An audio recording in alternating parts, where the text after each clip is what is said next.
Break બાદ સ્વાગત। આગળ વાત રાજકોટની કરીએ તો રાજકોટમાં સફાઈ કામદારોના પગારમાં ગેરરીતિના આક્ષેપ કરવામાં આવ્યા છે। ખાનગી સફાઈ એજન્સી દ્વારા ગેરરીતિ આચર્યાના આક્ષેપ કરાયા।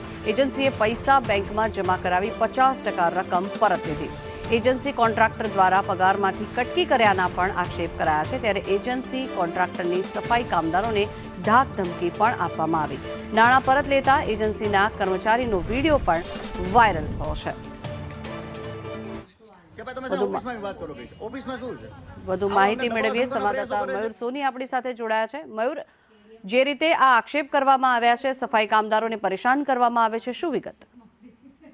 જંખના બીજી ઘટના છે કે જેમાં સફાઈ કામદારોનું શોષણ થતું હોય અથવા તો તેમનો પગાર છે તે અડધો આપવામાં આવતો હોય અને તેમની સાથે છેતરપિંડી થતી હોય એ પ્રકારના આક્ષેપો થયા છે। આ અગાઉ પણ કોન્ટ્રાક્ટ ઉપર રહેલા સફાઈ કામદારો છે તેમને આક્ષેપ કર્યા હતા કે તેમની સાથે છેતરપિંડી કરવામાં આવે છે। જે એજન્સી કોન્ટ્રાક્ટ રાખે છે તે તેમને પૂરતો પગાર નથી આપતી અને એ અંગેનો એક વિડીયો અગાઉ પણ વાયરલ થયો હતો। આ તાજેતરનો વિડીયો એ રાજકોટ મહાપાલિકા સાથે સંકળાયેલી એક એજન્સી છે કે જેમને ખાનગી સફાઈનો કોન્ટ્રાક્ટ રાખેલો છે અને એ એજન્સી દ્વારા અડધો પગાર ચૂકવવામાં આવતો હોય તે પ્રકારનો આક્ષેપ છે ભોગ બનનારા સફાઈ કામદારોએ કર્યો છે।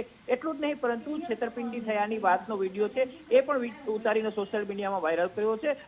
જે પ્રકારે કોન્ટ્રાક્ટ પદ્ધતિથી કામદારોને રાખવામાં આવે છે ત્યાં અડધો પગાર આપવામાં આવતો હોય એ પ્રકારના આક્ષેપો છે એ અવારનવાર સામે આવતા રહ્યા છે। જી આભાર મયુર સમગ્ર માહિતી બદલ।